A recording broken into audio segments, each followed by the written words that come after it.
नमस्कार, मी रुचिता. ॲग्रोनमध्ये आपल्या सर्वांचं स्वागत. मशरूम म्हणजेच अळंबीची लागवड सोपी आणि कमी कालावधीची आहे. तसंच शेतकऱ्यांना थोडंसं प्रशिक्षण देऊन कमी भांडवलातच हा व्यवसाय सुरू करता येतो. मशरूमच्या सध्या भरपूर जाती उपलब्ध आहेत, परंतु महाराष्ट्रातील हवामान धिंगरी अळंबीसाठी अनुकूल आहे. त्यामुळे शेतकरी त्याची वर्षभर लागवड करू शकतात. पण ही लागवड नेमकी कशी करायची, त्याची साठवण कशी करायची, हेच आपण आजच्या व्हिडिओतून जाणून घेणार आहोत. सुरुवातीला पाहूयात मशरूमच्या लागवडीसाठी कोणत्या गोष्टी आवश्यक असतात ते. पहिला आहे जागेची निवड. धिंगरी मशरूमच्या लागवडीसाठी ऊन, वारा आणि पाऊस यापासून संरक्षण होईल अशी जागा निवडावी, पण या जागेत खेळती हवा व प्रकाश असावा. दुसरं आहे अनुकूल वातावरण. मशरूमसाठी नैसर्गिक तापमान 22 ते 30 डिग्री सेल्सिअस असावं, जे महाराष्ट्रात सहसा असतंच. आणि हवेतील आर्द्रता 85 ते 90% असावी लागते. यासाठी जमिनीवर हवेत तसंच चहूबाजूने गोणपाटाचं आवरण लावून त्यावर स्प्रेनं पाणी फवारावं लागतं. तिसरं आहे लागवडीसाठीचं माध्यम. धिंगरी मशरूमची लागवड शेतातल्या पिकांच्या मळणीनंतर वाळलेल्या काड्यावर किंवा पालापाचोळ्यावर करता येते. यासाठी मुख्यतः भात, सोयाबीन आणि गव्हाचे काड, ज्वारी, बाजरी, मका यांची ताटे आणि पानांचा वापर करावा. यासोबतच कपाशी, तूर यांच्या काड्या, ऊसाची पाचट, नारळ आणि केळी यांची पानं, मक्याची कणसं, भुईमुगाच्या शेंगांची टरफलं अशा गोष्टींचा माध्यम म्हणून वापर करावा. हे काड भिजलेलं नसावं, कारण त्यांच्यामुळे उत्पादन कमी मिळतं. तसंच काड तसंच तसं न घेता त्याचे 2 ते 3 सेंटीमीटरचे तुकडे करावेत. चौथं आहे प्लास्टिकच्या पिशव्या. आता तुम्ही म्हणाल, प्लास्टिकच्या पिशव्या कशाला? तर धिंगरी मशरूमची लागवड प्लास्टिकच्या पिशवीमध्ये केली जाते. त्यासाठी वेगवेगळ्या आकाराच्या पिशव्या वापरल्या जातात. पण लहान प्रमाणात लागवडीसाठी 100 गेज जाडीच्या 35 बाय 55 सेंटीमीटर आकाराच्या प्लास्टिकच्या पिशव्यांचा वापर करावा.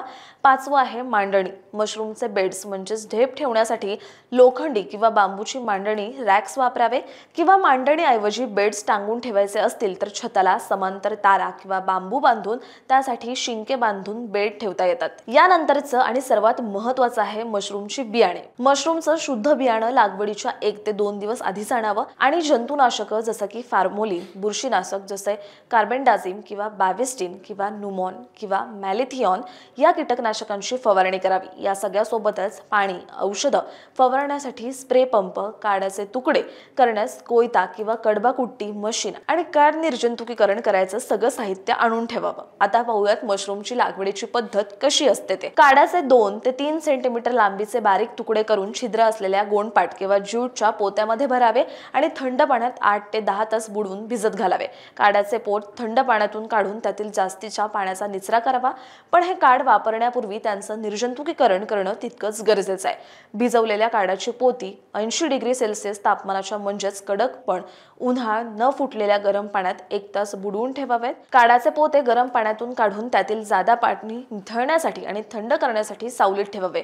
मग आता तुमचा प्रश्न असेल, मशरूमच्या लागवडीसाठी लागणारे बेड कसे तयार करायचे ते. काडा 35 ते 55 सेंटीमीटर आकाराच्या निर्जंतुक केलेल्या प्लास्टिकच्या पिशव्यांमध्ये थर भरावे. यासाठी खोलीला आधी 5% फॉर्मोलिनच्या द्रावणानं निर्जंतुक करून घ्यावा. काड भरताना सुरुवातीला 5 ते 6 सेंटीमीटर जाडीचा काडाचा थर द्यावा आणि त्यावर मशरूमचं बियाणं म्हणजेच स्पॉन पसरावं. स्पॉनचं प्रमाण ओल्या काड्याच्या वजनाच्या 2% इतकं असावं, म्हणजेच 10 किलो काड्यासाठी 200 ग्रॅम बियाणं असावं. बेड तयार करण्यासाठी काड आणि स्पॉन यांचे 4 ते 5 थर भरावे आणि भरताना तळहातानं काड थोडंसं दाबावं. पिशवी भरल्यानंतर दोऱ्यानं पिशवीचं तोंड घट्ट बांधून घ्यावं. यानंतर पिशवीच्या सर्व बाजूनी सुई किंवा टाचणीने 40 ते 50 छिद्रे पाडावीत. भरलेल्या पिशव्या निवाऱ्याच्या जागेत मांडणीवर ठेवाव्यात. बुरशीची पांढरट वाढ सर्व पृष्ठभागावर दिसून आल्यावर प्लास्टिकची पिशवी काढून टाकावी. बुरशीची वाढ होण्यासाठी एकूण 10 ते 15 दिवस लागतात. बुरशीच्या धाग्यांनी काड घट्ट चिकटून ढेपेचा आकार तयार होतो, त्यालाच बेड असंही म्हणतात. या ढेपेची निगा कशी राखावी ते पाहूयात. प्लास्टिकची पिशवी काढलेली ढेप मांडणीवर योग्य अंतरावर ठेवावी. बेडवर हवामानानुसार दिवसातून 2 ते 3 वेळा पाण्याची हलकी फवारणी करावी. जमिनीवर, भिंतीवर पाणी फवारून पिकाच्या खोलीतील तापमान आणि हवेतील आर्द्रता नियंत्रित ठेवावी. 3 ते 4 दिवसात बेडवर मशरूमचे अंकुर दिसू लागतात आणि पुढच्या 3 ते 4 दिवसात त्यांची झपाट्याने वाढ होऊन ते काढण्यासाठी तयार होतात.